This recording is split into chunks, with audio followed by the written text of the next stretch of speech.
Muy buenas tardes. Continuamos con este curso de actualización de la ley 19.378, que tiene que ver con atención primaria, salud municipal.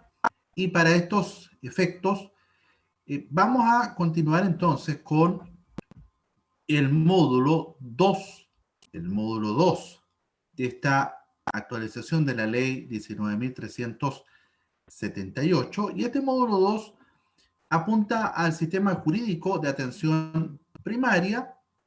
Vamos a responder a las siguientes preguntas: ¿qué es un sistema jurídico?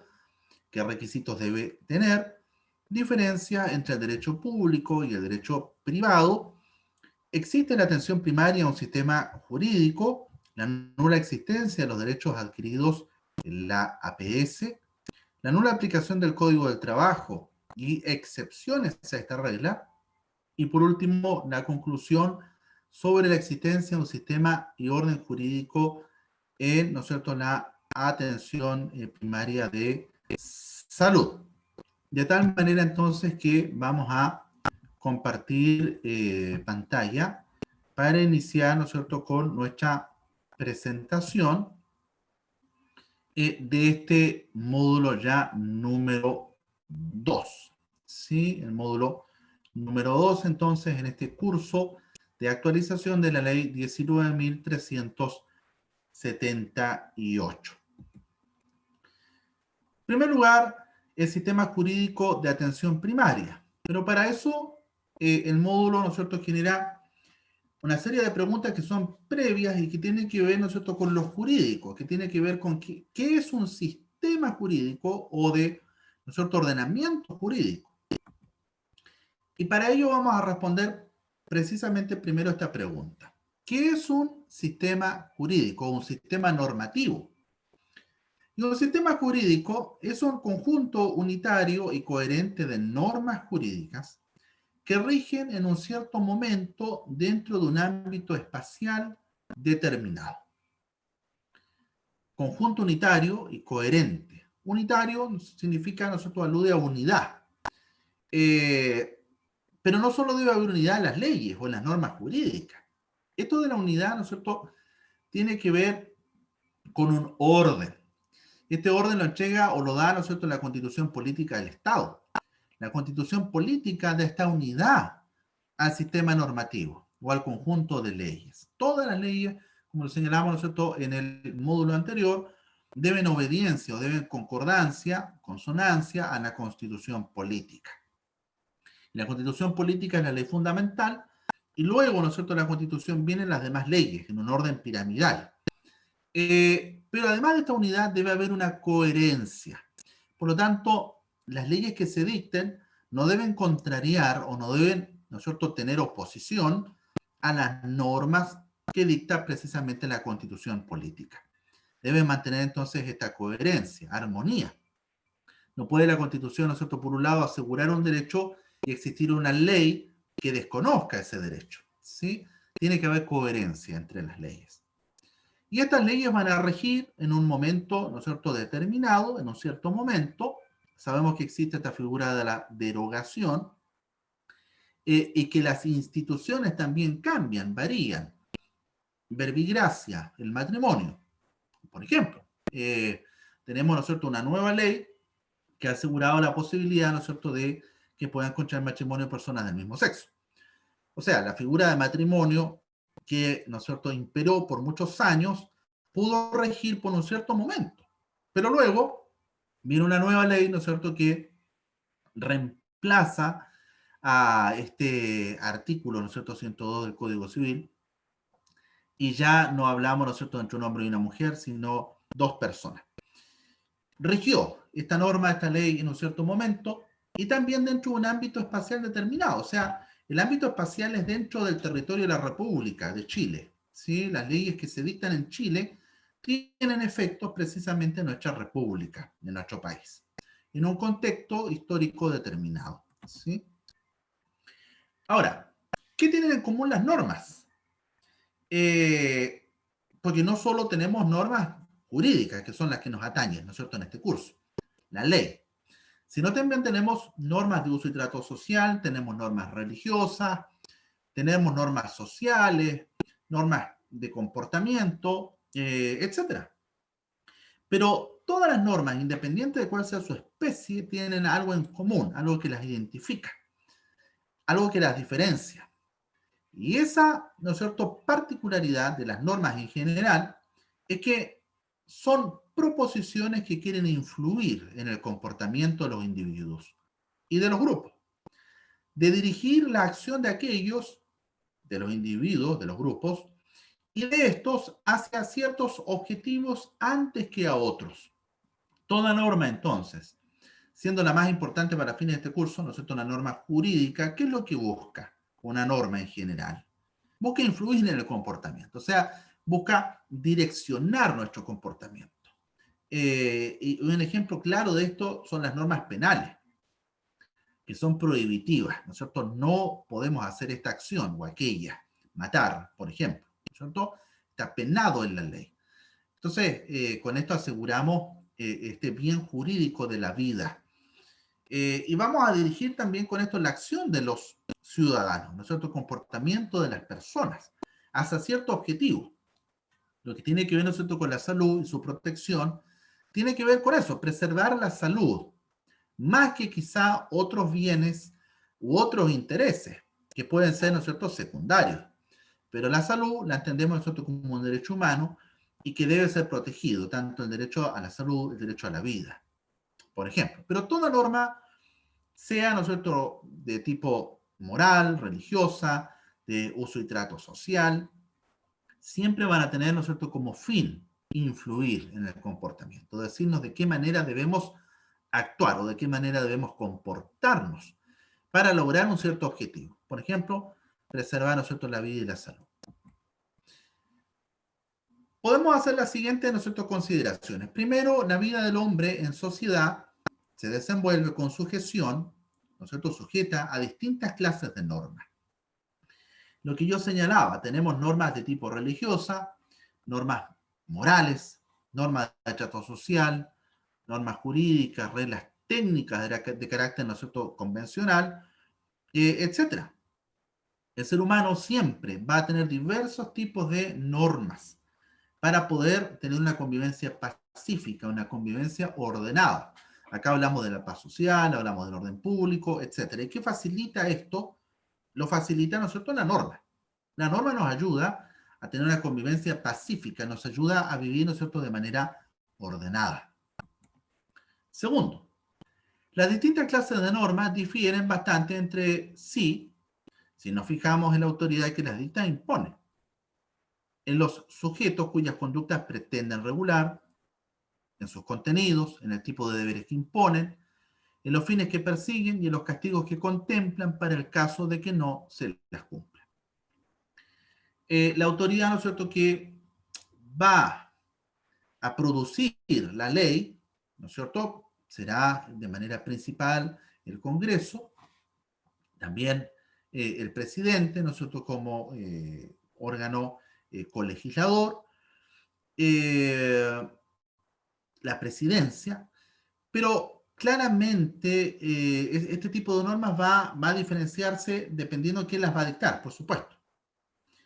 Además, nosotros los sujetos cuyas conductas se pretende regular, si vamos a regular la conducta de un sector particular de la población, por ejemplo, los adultos mayores, por ejemplo, la mujer, niños, niñas y adolescentes.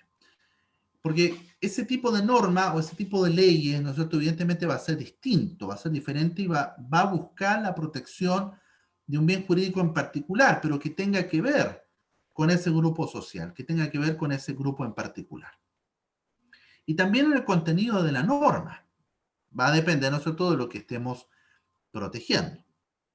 El tipo de deber que impone. Principalmente, ¿no es cierto?, las normas de tipo impositiva, tributaria, etcétera, imponen deberes, cargas tributarias, gravámenes tributarios, ¿no es cierto?, que tiene que ver con el pago, ¿no es cierto?, de ciertos tributos, etcétera. Los fines que persiguen, bueno, cada norma persigue un fin, preservar, ¿no es cierto?, un derecho, garantizar un derecho, etc. Pero cuando hablamos de la norma jurídica en particular, esta norma jurídica no está sujeta, como por ejemplo la norma de uso y trato social, saludar, despedirse, eh, decir gracias, etcétera, que tiene que ver, ¿no es cierto?, con un trato social. No es lo mismo con la norma jurídica, ¿no es cierto?, que si no decimos, si no saludamos, no cumplimos con esos ciertos protocolos, no vamos a arriesgar una sanción de cárcel privativa de libertad. O, ¿no es cierto?, si fijamos en la norma religiosa, por ejemplo. En cambio, la norma jurídica sí tiene un castigo, ¿no es cierto?, que es más bien de un tipo más severo, ¿sí? Incluso con la privación de libertad. O multa, etcétera. La norma jurídica no está sujeta al arbitrio de, ¿no es cierto?, el ciudadano, de decir, mire, lo cumplo o no lo cumplo, y que queda a mi arbitrio, no. La norma jurídica debe cumplirse, y si no es cumplida, incluso se garantiza el auxilio de la fuerza pública para el cumplimiento de la norma jurídica, ¿sí? Que tiene que ver con la coercibilidad. Bueno, así todos sabemos o intuimos de algún modo que la autoridad que dicta normas religiosas, por ejemplo, no es la misma que está autorizada para dictar normas jurídicas. Todos sabemos asimismo que los sujetos imperados por las normas de una determinada religión no son los mismos que están imperados por las normas de trato social. O sea, no es el Congreso que va a dictar, ¿no es cierto?, normas de tipo religiosa, que tenga que ver, ¿no es cierto?, con la ordenación de ministros, con, ¿no es cierto?, el cumplimiento de ciertos rituales, para ser parte, ¿no es cierto?, de ese grupo, ciertos, por ejemplo, sacramentos, etcétera. Ese es un ordenamiento de normas, pero que es propio de un grupo en particular, y que de manera voluntaria cada una, ¿no es cierto?, de estas personas va a cumplir, o no, pero no hay asociada, ¿no es cierto?, una sanción punitiva por parte del Estado, penal. Y que tiene que ver, ¿no es cierto?, también con las normas de trato social, como señalaba adelante, ¿no es cierto?, las normas de etiqueta, de protocolo, tampoco están asociadas, ¿no es cierto?, al incumplimiento con un castigo o pena por parte del Estado, porque es propio de la libertad de conciencia de cada persona, ¿sí? Entonces, en esto difiere la norma jurídica de los demás tipos de normas que están sujetas, ¿no es cierto?, al cumplimiento de parte del grupo, pero no son obligatorias para toda la población, ¿sí? Todos sabemos además que las normas de trato social nos imponen deberes distintos de los que nos imponen las normas morales, por ejemplo. Sabemos igualmente que los fines de las normas religiosas, morales, trato social y jurídicas, obviamente son distintas, porque cada uno de ese tipo de normas cuida o protege un bien o un interés que para ese colectivo es importante resguardar, ¿sí? Por ejemplo, desde lo religioso, la fe, o ciertos sacramentos, el cumplimiento de ciertos rituales. Bueno, o, ¿no es cierto?, desde la moralidad, lo mismo. Cada grupo, ¿no es cierto?, observará las reglas morales que estime más convenientes para su colectivo. Pero la norma jurídica es distinta, porque la norma jurídica va a, ¿no es cierto?, afectar a la población en su conjunto, ¿sí? A todos. Sabemos, en fin, que los castigos a que quedamos expuestos cuando infringimos alguna de esa clase de normas, por ejemplo, las de trato social o las religiosas, no son del mismo tipo que los castigos que debemos afrontar cuando infringimos normas de tipo jurídico, claramente, ¿no es cierto? Aquella persona que no asiste, por ejemplo, a misa o a un culto un día X, día domingo, dicho incumplimiento, ¿no es cierto?, no va a tener aparejado o no va a tener una sanción privativa de libertad, ¿sí? No hay una ley que va a sancionar, ¿no es cierto?, con multa o con privación de libertad, arresto, etcétera, a una persona que no cumple, ¿no es cierto?, con esa ritualidad. En cambio, aquella sanción, pena que está establecida para la norma jurídica es distinta, ¿sí? Y cada delito o acción que infrinja la ley va a tener entonces asociado una pena o sanción que es punitiva, tiene que ver con un castigo que está amparado, ¿no es cierto?, por la ley y que viene de parte del Estado, ¿sí? Del derecho punitivo, el derecho penal que es, ¿no es cierto?, propio del Estado. Ahora, hay un núcleo común, ¿no es cierto?, como lo habíamos dicho delante, respecto de todas las normas en general. Las normas en general buscan influir en el comportamiento, dirigir el comportamiento, nuestra conducta, en un sentido o en otro. Debes hacer esto, no debes hacer lo otro. Y por tanto vamos a actuar de una manera determinada que vamos a considerar esté acorde con esa norma. Por ejemplo, desde un punto de vista del sector religioso, adorarás a Dios, se debe cumplir con la palabra empeñada, tenemos la obligación de saludar a nuestros vecinos, las personas que están inscritas en los registros electorales tienen el deber de sufragar en las elecciones. Aquí tenemos diversas clases de normas. Sin lugar a duda, todas ellas son normas, pero de diferente categoría, de diferente clase. La primera es religiosa, la segunda es moral, la tercera es de trato social, mientras que la última es de tipo jurídico. ¿Sí? Por ejemplo. Y vamos a intentar nosotros definir lo que es una norma. ¿Qué es una norma? Es un enunciado que quiere influir en la conducta de los hombres, dirigiéndola en un sentido o en otro. Este enunciado, esta regla, ¿no es cierto?, que quiere influir en la conducta de una persona. ¿Influir para qué? Para dirigirla, dirigir su conducta, sus actos, en un sentido o en otro. Haz esto, haz aquello. No hagas esto. ¿Sí? Pero es importante nosotros preguntarnos, para los fines prácticos de este curso, qué es una norma jurídica, qué es lo que nos interesa, la ley. Las normas jurídicas regulan la conducta de los hombres que viven en sociedad, provienen de actos de producción normativa que son ejecutados comúnmente por autoridades normativas, como los del Congreso, por ejemplo, a lo que otras normas jurídicas del respectivo ordenamiento otorgan competencia para la ejecución de tales actos de producción normativa, cuyo cumplimiento además se encuentra garantizado por la legítima posibilidad de la fuerza socialmente organizada. Esto quiere decir que ante el incumplimiento de una norma jurídica, de una ley, opera, ¿no es cierto?, este monopolio de la fuerza, monopolio en el sentido de que el Estado es la única entidad que puede utilizar o desplegar el uso de la fuerza para el cumplimiento de una ley. Como por ejemplo todo lo que tiene que ver con el orden público, ¿sí? Porque si hay alteración del orden público, es donde, por ejemplo, las fuerzas de orden y seguridad tendrán que restablecer el orden público. Y esta fuerza es legítima porque proviene del Estado. Y si hay un incumplimiento de la ley, tenemos los tribunales, ¿no es cierto?, que también van a asegurar el cumplimiento de sus sentencias, dictámenes, etc. Y todo esto apunta a la realización de ciertas aspiraciones que tienen que ver con orden, paz, seguridad, que los hombres desarrollen, ¿no es cierto?, todo esto, todos estos elementos, principios, cuando viven en sociedad. Si no hubiese un sistema jurídico, si no hubiese normas, leyes, evidentemente que estaríamos en un estado prácticamente, ¿no es cierto?, primitivo, anárquico, en el cual no existiría orden, paz y seguridad, ¿sí?, mucho menos Estado de Derecho.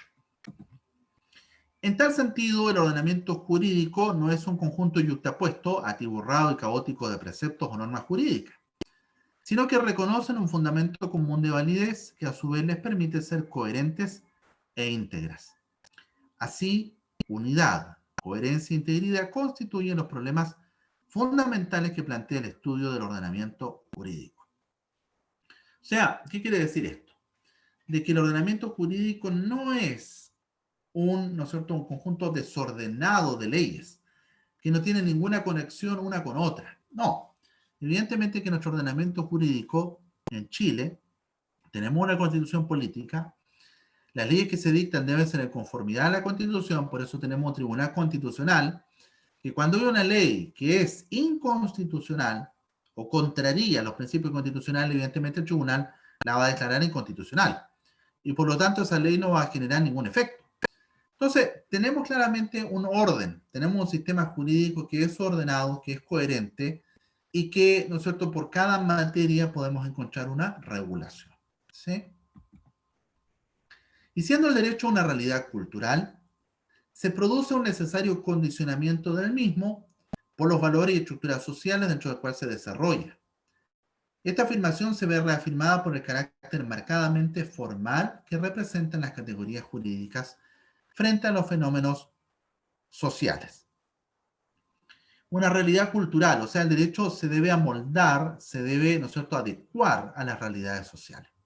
Por eso el ejemplo que yo les señalaba antes, ¿no es cierto?, del matrimonio, el aborto, etcétera, entre otras materias, y que también tiene que ver con salud pública, y que evidentemente como la cultura, las costumbres, los usos de toda sociedad van mutando, van cambiando, de esta manera también las leyes se van condicionando y se van adecuando a estas nuevas realidades sociales, a estos nuevos fenómenos sociales, políticos y económicos, como es, por ejemplo, lo que tenemos actualmente en la Convención, ¿no es cierto?, constitucional, Convención Constituyente, que evidentemente lo que busca es generar una nueva constitución.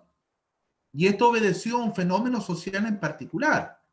Gracias a ese fenómeno, ¿no es cierto?, el día de hoy podemos estar elaborando una nueva carta fundamental para la República, para el país. ¿Sí? Entonces, el derecho debe adecuarse entonces a las realidades sociales. Así las cosas, el derecho aparece como un fenómeno que muta o se transforma. Las instituciones cambian, las leyes cambian, ya sea porque ocurrió una revolución, y esa revolución pudo haber sido imperceptible, lenta o evolutiva. No todas las revoluciones, ¿no es cierto?, son de la noche a la mañana, todo lleva un proceso de cambio que se exige, ¿no es cierto?, al Estado que haya modificaciones o que haya, ¿no es cierto?, nuevas formas de ver el mundo, de generar nuevos derechos, de garantizar derechos que antes no estaban asegurados, etc. Entonces, el derecho como fenómeno del hombre, como fenómeno cultural, va cambiando, va mutando. Lo importante es tener presente que en el impulso de estos cambios siempre deben reconocer un cambio en la sociedad y en los valores que sustenta o ampara. Más aún, esta particular sensibilidad se ve resaltada en la medida que la capacidad de innovar en el ordenamiento jurídico constituye, ¿no es cierto?, una parte de ejercicio importante del poder político y de imponer determinados valores. Continuamos con el ejemplo, ¿no es cierto?, del matrimonio. Se impone un valor que tiene, ¿no es cierto?, un sustrato o un fundamento religioso, principalmente valórico, desde un punto de vista religioso, entre un hombre y una mujer.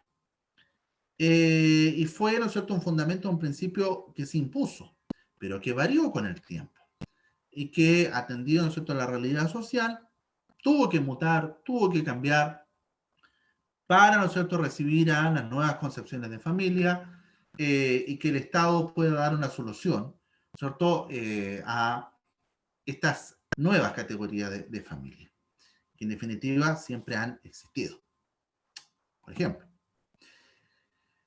Ahora, qué requisitos debe tener este sistema jurídico? Cualquier sistema jurídico. Y esto es súper importante. Hablamos acá del Estado de Derecho. Y este Estado de Derecho tiene por objeto asegurar la libertad de los individuos.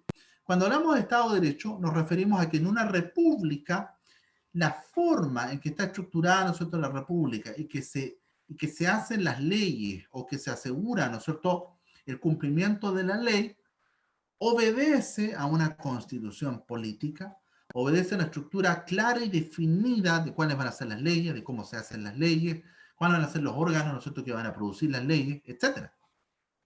Entonces hablamos de Estado de Derecho cuando la ley tiene plena vigencia y cumplimiento, ¿sí?, a través de los diversos órganos que la propia Constitución señala. Y esta Constitución y los órganos que la ley señala, ¿qué deben hacer? Asegurar la libertad de los individuos, y no solo su libertad, sino todos sus derechos, porque como decíamos delante, ¿no es cierto?, no solo el ciudadano debiese tener el derecho o la libertad de, ¿no es cierto?, el acceso a la salud, la libertad, derecho de elegir, de tener la opción de elección. No, sino el derecho a la salud, como un derecho humano, garantizado para todos. Evidentemente. Dice, la presentación de esta libertad se encuentra en una relación dialéctica con la ley. Claro, muchas veces, ¿no es cierto?, la ley pareciera ser una limitante de las libertades, pero la ley es un factor de orden y de paz social. Y corresponde al legislador regular y establecer los límites a los derechos y libertades de las personas, la cual siempre actuará dentro de las bases ideológicas del Estado de Derecho. Sea, ¿no es cierto?, el Congreso, sea, ¿no es cierto?, el presidente, como un órgano colegislador, etcétera, tendrá entonces que regular y establecerse los límites de los derechos y libertades de las personas. A través de esta constitución política que garantiza, regula los derechos fundamentales y las demás leyes. Todo esto en una base ideológica del Estado de Derecho, donde la ley se cumple. Y hay igualdad ante la ley. Eso es otro principio fundamental, la igualdad ante la ley. No hay ninguna persona o grupo privilegiado, como dice la Constitución, ¿no es cierto?, sino que todas las personas se consideran iguales ante la ley y además iguales en el ejercicio de sus derechos ante la ley. Y este nuevo orden jurídico se construye bajo ciertos pilares ideológicos. Sus normas tienen un origen fundamentalmente estatal, a través de una constitución política. Estas normas son generales, van a comprender, ¿no es cierto?, a toda la población, son abstractas, son permanentes, siendo un conjunto acotado de preceptos, lo cual garantizará su unidad formal u homogeneidad. Esto es interesante de un conjunto acotado de preceptos. En este último tiempo vemos tantas leyes, tantos reglamentos, de que esta homogeneidad, ¿no es cierto?, a veces se pierde. Y vemos una reforma tras otra, muchas veces nosotros la opinión pública habla de la reforma de la reforma. Entonces, este principio nosotros de tener un conjunto acotado de preceptos se diluye, se pierde, al menos en nuestra legislación, ¿sí? Tenemos muchísimas leyes y cada vez recurrimos, para regular un fenómeno social, recurrimos a la ley, a la ley.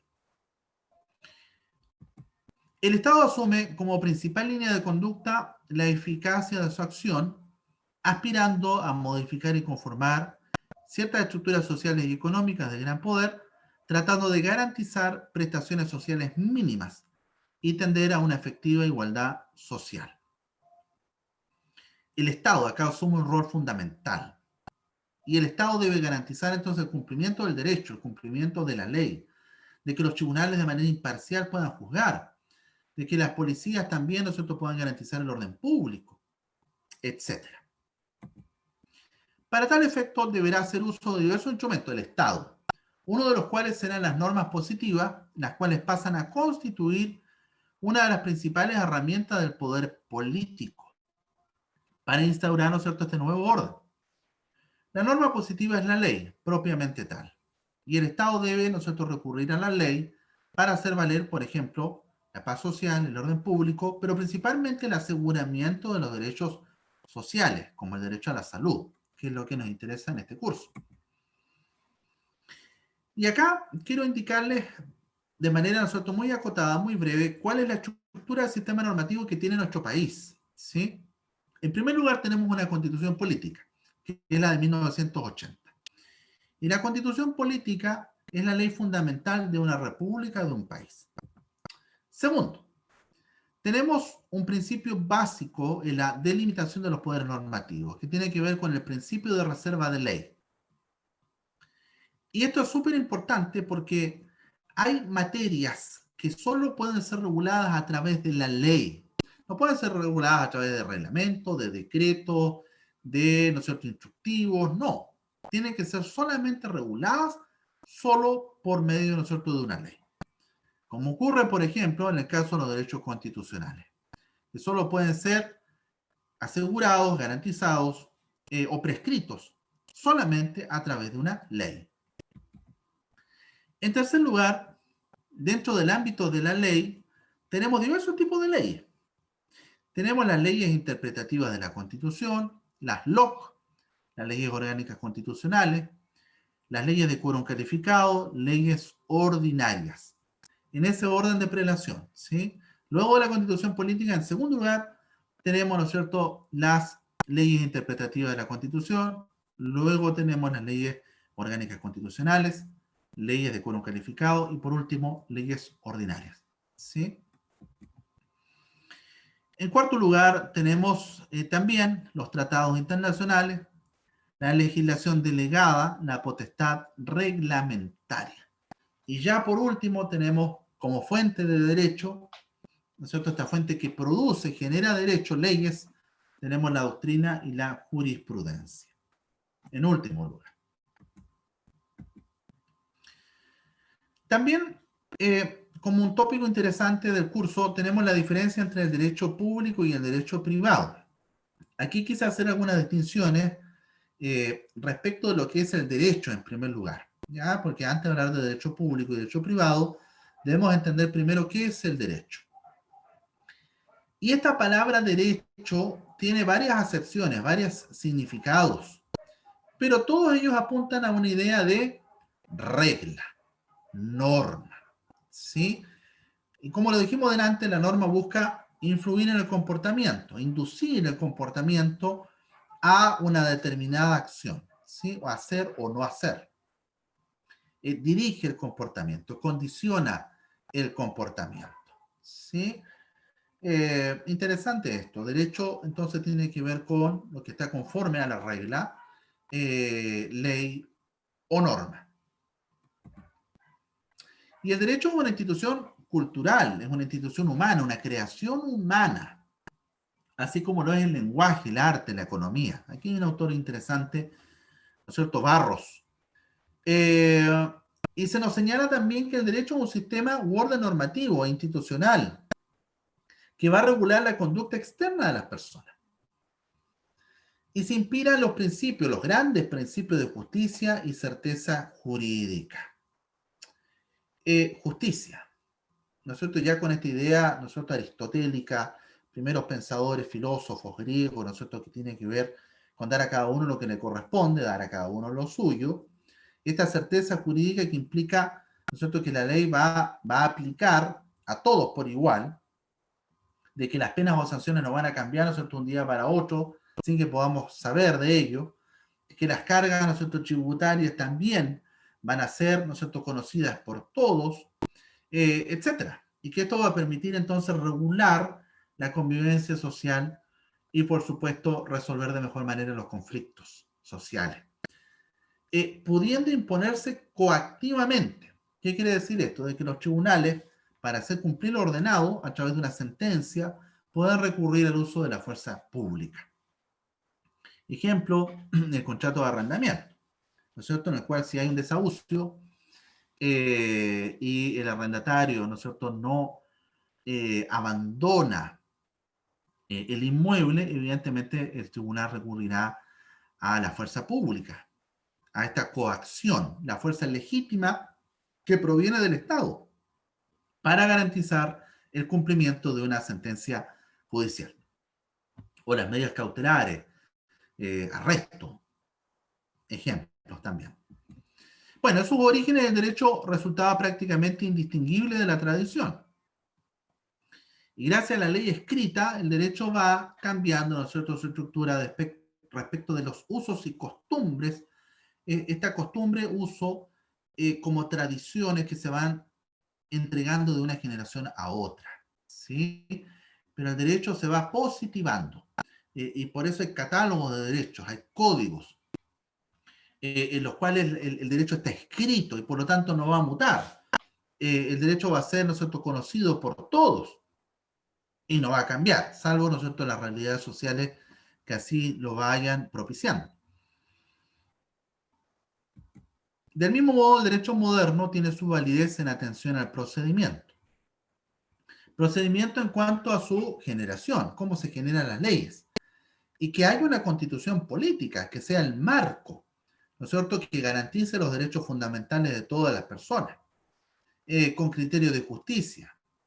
Ciertos límites, por ejemplo, no pudiendo ir en contra de los derechos esenciales que emanan de la naturaleza humana. O sea, ninguna ley puede, ¿no es cierto?, violar o desconocer el derecho entonces a la vida, por ejemplo, a su protección. Y la Constitución entonces va a asegurar este derecho tan importante.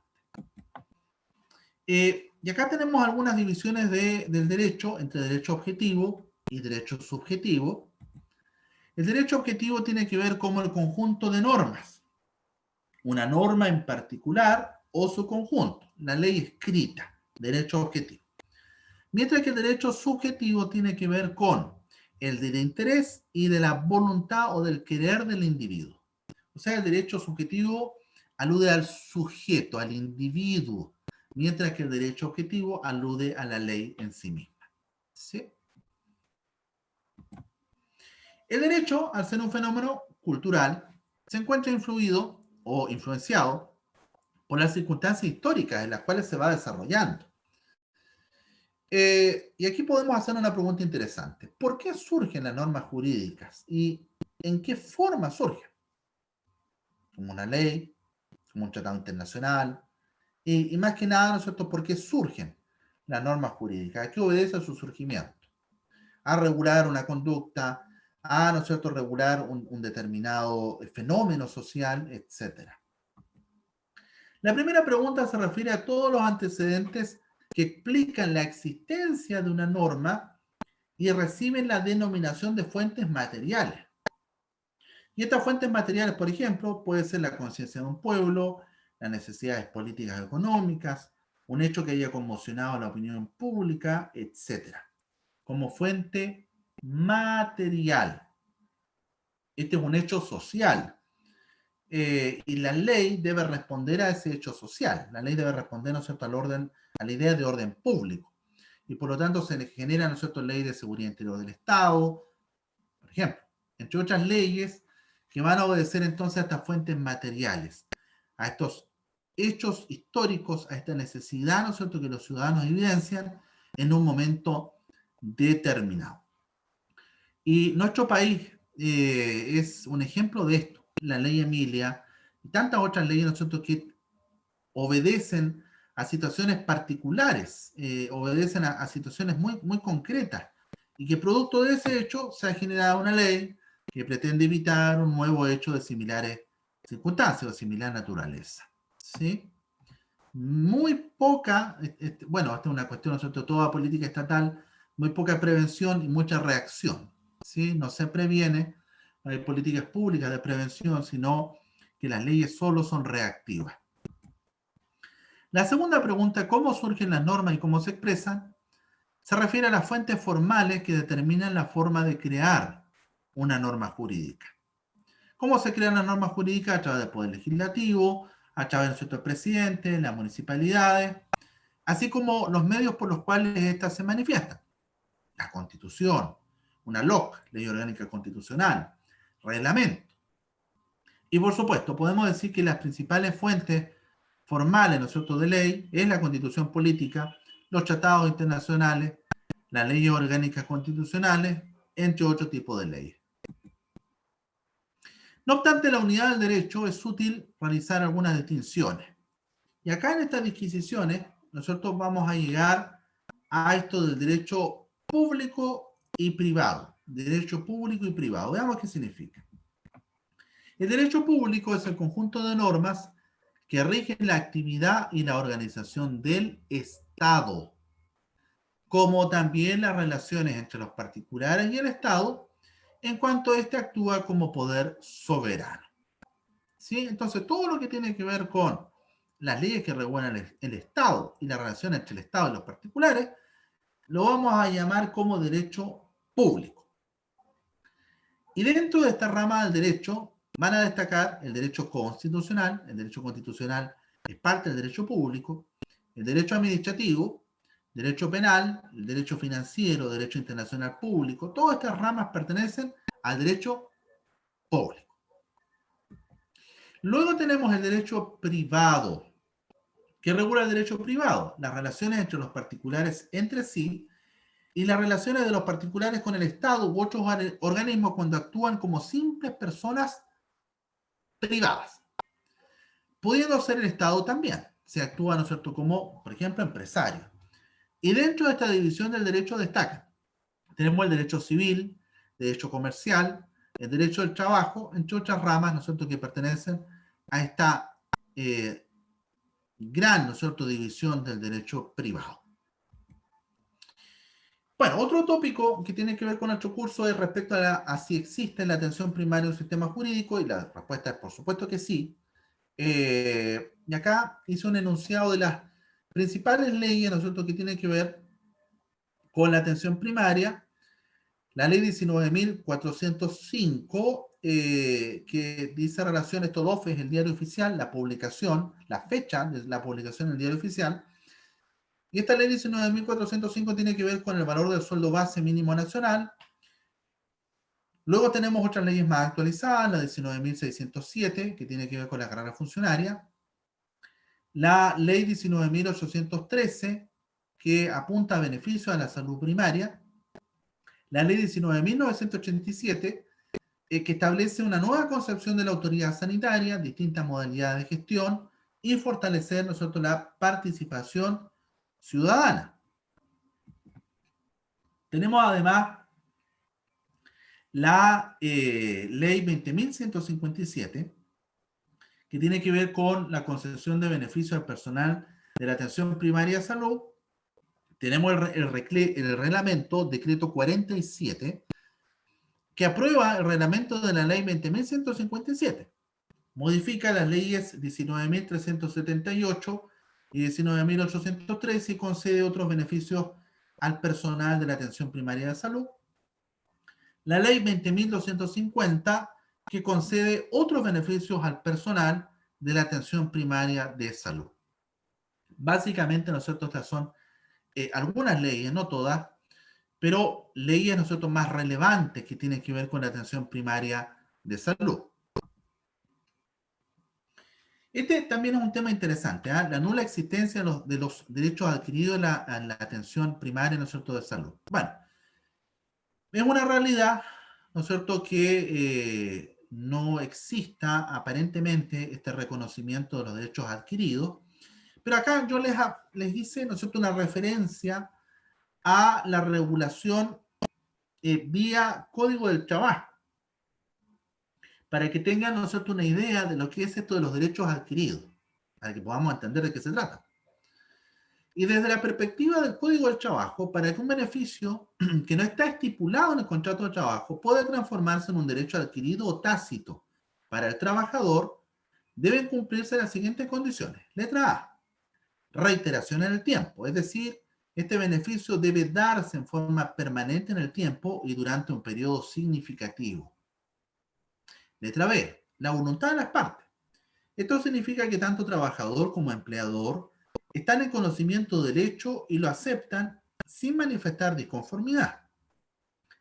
Letra C, esta modificación no puede referirse a materias reguladas por ley. Ejemplo, ingreso mínimo, jornada máxima. O de casos en que expresamente la ley ha requerido una modificación del contrato de trabajo. Por ejemplo, la obligación de actualizar anualmente el contrato. Estos son los requisitos para que opere, ¿no es cierto?, el reconocimiento de un derecho adquirido en un contrato. ¿Cuál es el ejemplo, ¿no es cierto?, más clarificador? Los aguinaldos, entre otros tipos, ¿no es cierto?, de beneficios que no están consagrados en el contrato, pero por su reiteración en el tiempo, porque ambas partes voluntariamente lo han acordado, ¿sí?, y porque dicha modificación no es, ¿no es cierto?, regulada por la ley, no podemos hacer un acuerdo que tenga que ver con reducir el ingreso mínimo mensual o ampliar la jornada máxima, ¿sí? Pero todo lo demás, ¿no es cierto?, que está permitido por la ley, podemos hacerlo. Y si no está establecido en el contrato y si cumple con estos requisitos, entonces será un derecho adquirido. Y esto es una materia de discusión, claramente, ¿no es cierto?, si respecto a la atención primaria de salud o su funcionario en particular, podemos hablar o no de derechos adquiridos. En materia de discusión, y, ¿no es cierto?, también ha habido judicialización respecto de estos puntos, ¿sí? Pero es una materia, a mi parecer, discutible. Aquí también tenemos otro tópico que es la nula aplicación del Código del Trabajo y excepciones a esta regla. Claramente, cuando leemos la ley 19.378, podemos observar de que ella excepcionalmente nos remite al Código del Trabajo en ciertas regulaciones muy particulares. Vamos a mencionarlas. Por ejemplo, el artículo 6 dice: El cambio del régimen jurídico que signifique la aplicación de esta ley. Estamos leyendo el artículo 6 de la ley 19.378. El cambio del régimen jurídico que signifique la aplicación de esta ley respecto de los funcionarios regidos a la fecha de su entrada en vigencia por el Código del Trabajo y que pasen a formar parte de una dotación, no importará término de la relación laboral para ningún efecto, incluidas las indemnizaciones por años de servicio que pudieran corresponder a tal fecha. O sea, se respetará, ¿no es cierto?, aquellos funcionarios que a la entrada, ¿no es cierto?, en vigencia de, ¿no es cierto?, su permanencia ya como funcionario y que estuvieron en primer lugar, ¿no es cierto?, contratados por el Código del Trabajo, se va a respetar esa antigüedad, ¿sí? Y se respetará, ¿no es cierto?, por supuesto, los años de servicio, indemnizaciones, etcétera. El inciso segundo del mismo artículo dice, los trabajadores a que se refiere el inciso anterior, que no hubieran pactado indemnización a todo evento en conformidad al artículo 164 del Código del Trabajo y que cesen en funciones por la causal establecida en el artículo 48 letra I de esta ley, tendrán derecho a la indemnización respectiva, computando también el tiempo servido hasta la fecha del cambio de régimen jurídico que dispone este estatuto. También en esa circunstancia, entonces, se respetará, ¿no es cierto?, la norma que está establecida en el Código del Trabajo, manteniendo entonces o respetando el tiempo de servicio de dicho funcionario. El artículo 19 también de la ley 19.378 señala en su inciso final, el personal que se rija por este estatuto, y que haga uso del permiso postnatal parental regulado en el artículo 197 bis del Código del Trabajo, continuará gozando del total de sus remuneraciones durante dicho permiso. Lo dispuesto en los incisos cuarto, quinto y sexto de este artículo se aplicarán los mismos términos respecto a los trabajadores antes señalados que hagan uso del permiso postnatal parental. O sea, respecto entonces de lo que tiene que ver, ¿no es cierto?, con postnatal, prenatal, haremos aplicación entonces del Código del Trabajo. Y como conclusión sobre la existencia de un sistema y orden jurídico en la atención, ¿no es cierto?, primaria de salud, en líneas generales podremos decir que efectivamente hay un sistema u orden jurídico, pero que está difuso. Hay muchas leyes, muchos reglamentos, y en primer lugar debiese existir en la Constitución la garantía, ¿no es cierto?, que el constituyente garantice este derecho a la salud como un derecho humano fundamental. Y en líneas generales podemos decir que nuestro ordenamiento jurídico va a reconocer una pluralidad de fuentes positivas de leyes de diversa naturaleza. En primer lugar, la Constitución, leyes, reglamentos, etc. Y esto fruto de una exponencial producción de normas administrativas, exponencial en el sentido de una enorme cantidad de leyes, de normas, de reglamentos, decretos, cosa que no debiese ser así.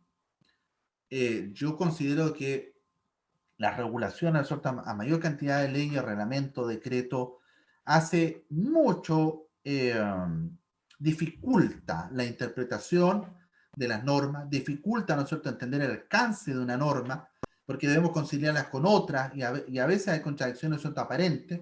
Entonces, claramente hay dificultades, o se generan dificultades cuando tenemos, ¿no es cierto?, un crecimiento tan grande de leyes, reglamentos, decretos. ¿Sí? Una ley pudiese regular todos los aspectos fundamentales, ¿no es cierto?, orgánicos, pero recurrimos a otras leyes, como les decía adelante, la reforma de la reforma de la reforma, y eso complica la interpretación y complica, ¿no es cierto?, entender cuál es el alcance de las leyes. ¿Sí? Así, el ordenamiento jurídico chileno constituye un conjunto plural, complejo de normas jurídicas, que mantiene su unidad en base a las prescripciones constitucionales. La Constitución le da validez, ¿no es cierto?, a las leyes, da un sustento, una base jurídica normativa y ayuda a la unidad, jerarquía, homogeneidad de las normas del mismo rango, competencias y procedimientos. La Constitución permite dar unidad, ¿no es cierto?, a la legislación. Pero, ¿no es cierto?, por último, señalar de que se hace urgente consagrar a nivel constitucional el derecho a la salud. Entendido este derecho como un derecho humano fundamental y generar un sistema de protección social adecuado a las demandas sociales y acorde a la realidad internacional, que considera la salud como un derecho universal, un derecho humano, y que debe ser garantizado, ¿no es cierto?, no, como se señalaba en la Comisión Ortúzar, dependiendo de los ingresos o del patrimonio, ¿no es cierto?, de los ciudadanos, sino como un acceso equitativo y de justicia social para todos, sin lugar a duda. Esta es, estimados alumnos, la presentación, ¿no es cierto?, del módulo 2. Muchas gracias por la atención y ya nosotros nos vamos a encontrar en el siguiente módulo.